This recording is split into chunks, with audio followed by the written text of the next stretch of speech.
السلام علیکم، programme focus میں خوش آمدید کہیں گے۔ میں ہوں ڈاکٹر مدثر الوی اور آج ہم بات کریں گے مختلف موضوعات پر، لیکن سب سے جو امپورٹنٹ خبر اس وقت جو پوری دنیا میں جس کی بازگشت ہو رہی ہے وہ ہے مذاکرات جو دوحہ میں ہوئے، جو میڈیٹرز کی موجودگی میں ایران اور امریکہ کے، اور سننے میں آ رہا ہے کچھ وہاں پہ بریک تھرو ہے، کچھ چیزیں تکنیکی جو لحاظ سے آگے بڑھی ہیں۔ مذاکرات کا ایک دور کل مکمل ہوا اور اس کا جو اگلے دور کا جو تاریخ کا اعلان ہے کچھ دنوں بعد کیا جائے گا، جب خامنہ ای صاحب کی تدفین کے بعد دوبارہ متوقع ہے کہ جلد ہی مذاکرات ہوں گے، لیکن فریم ورک جو پہلے طے ہو چکا ہے اس کے مطابق ہی بات چیت ہو رہی ہے۔ اب ٹیکنیکل امور، خاص طور پر جو منجمد اثاثے ہیں، منجمد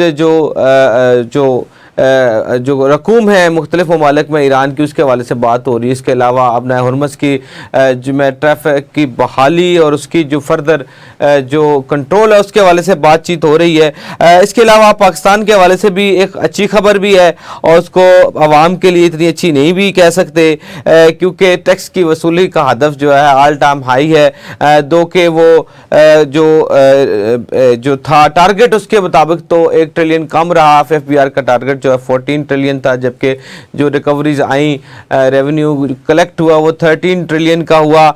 اس پہ بات کریں گے۔ اس کے علاوہ جو افسوسناک واقعہ کانا 9 میں پیش آیا جس کے باعث 14 معصوم جانیں جو ہے وہ ضائع ہوئیں، اس کے حوالے کریں گے اور جانیں گے کچھ، اس کے بارے میں فالو اپ دیں گے آپ کو اور ڈسکس کریں گے۔ اس حوالے سے مجھے پروگرام میں جوائن کیا ہے جبار چودھری صاحب نے، سینئر تجزیہکار، اور اس کے علاوہ عبدالرحمان صاحب نے۔ خوش آمدید کہیں گے پروگرام میں دونوں مہمانوں کو۔ السلام علیکم۔ اچھا عبدالرحمان صاحب، یہ بتائیے گا کہ جو مذاکرات دوحہ میں ہوئے، ایک تو ہمیں اس پہ بڑا شدید کہہ لیں کہ ہم احتجاج کر سکتے ہیں، یہ کہہ سکتے ہیں کہ مذاکرات جو ہے وہ پاکستان میں ہونے چاہیے تھے، لیکن چلیں آل لو وہ دوحہ میں ہوئے، لیکن اب کیا خبریں ہیں، کیا بریک تھرو ہے؟ وہ $3 ارب کی ملنے کی خبر جو چل رہی ہے وہ کیا ہے؟ اس میں اب کیا اپڈیٹ ہے اس پہ؟ بسم اللہ الرحمن الرحیم، بہت شکریہ الوی صاحب۔ یہ سب بات یہ ہے کہ امریکہ اور ایران کے درمیان جو حالیہ مذاکرات ہیں جو اس وقت دوحہ میں ہوئے ہیں، یہ مذاکرات اور ان کی ٹائمنگ بہت امپورٹنٹ ہے۔ ایک ایسے وقت میں جب فریقین ایک مرتبہ پھر میدان جنگ کی طرف گئے، دونوں نے ایک دوسرے پر تابڑ توڑ حملے کیے، ان حملوں کے بعد دوبارہ میز پر لے کر آنا دونوں فریقین کو یہ پاکستان اور قطر کی ایک بہت بڑی کامیابی ہے۔ اب دونوں کے درمیان ایک بہت بڑا گیپ ہے، ایران اور امریکہ کے درمیان ایک مس ٹرسٹ ہے، مس کمیونیکیشن ہے، مس کمٹمنٹ ہے، اور یہ زیادہ تر امریکہ کے اینڈ پر ہے۔ امریکہ ایک ایسا یو ٹرن لیتا ہے کہ وہ سارے کیے کرائے پر پانی پھیر دیتا ہے، مگر ہم یہ دیکھ رہے ہیں کہ اس وقت سب سے بڑا چیلنج پاکستان اور قطر کے لیے یہ ہے کہ جو مفاہمتی یادداشت میں جن باتوں پر اتفاق رائے کیا گیا ہے ان پر عمل درآمد کروایا جائے۔ ابتدائی طور پر یہ محسوس ہو رہا تھا کہ ایران نے جو کرائسس تھا اس کو اپرچونٹی میں تبدیل کیا اور ایک نئی اکنامک اپرچونٹی ایران کے لیے کریٹ ہوئی ہے اس پورے مذاکراتی پروسیس میں، جس نے ایران کو ایک مرتبہ پھر جو دنیا کا گلوبل اکنامک سسٹم ہے اس میں اپنے آپ کو کم بیک کرنے کی ایک بڑی اپرچونٹی دی ہے۔ اور اس میں جو فہرست بات تھی وہ یہ تھی کہ جو ایران کے منجمد اثاثے ہیں ان کو بحال کیا جائے گا اسٹیپ بائی اسٹیپ، اور ابتدائی طور پر یہ بتایا گیا تھا کہ پہلے $12 ارب کی بات کی گئی، پھر 12 سے 6 ارب کی بات کی گئی کہ ایران کو دے دیے جائیں گے، مگر اب یہ بات پہنچی ہے $3 ارب پر۔ تو امریکی صدر بھی یہ دعویٰ کر رہے ہیں اور ایرانی حکام بھی کہہ رہے ہیں کہ اب ایران کو ابتدائی طور پر $3 ارب کی رقم جو کہ قطر کے پاس موجود ہے منجمد اثاثے کے طور پر، یہ رقم اب ایران کو دے دی جائے گی۔